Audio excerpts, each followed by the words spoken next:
Die rede wat ek graag hierdie toer wou onderneem, was om so 'n bietjie meer te leer van die deursettingsvermoë van Paulus. Dit wat jy sien hierso in Turkye is absolute belewenis. Jy sien verskillende kulture, natuur skoon, arm en ryk. Vir my was Turkye baie lekker. Ons het soveel geleer.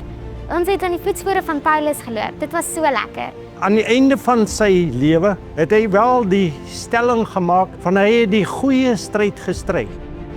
Die toer het werklik vir my deur Turkye die Bybel baie meer oopgemaak dat ek dit kan verstaan. Vir my persoonlik is dit 'n belewenis van ek is hier waar die eerste geloofsbelijdenis goedgekeur is, waar die eerste synode gedoen is. Ek wil ook graag eendag sê, ek het die goeie stryd gestry. En hierdie toer het vir my die geleentheid gegee om meer diepte te kry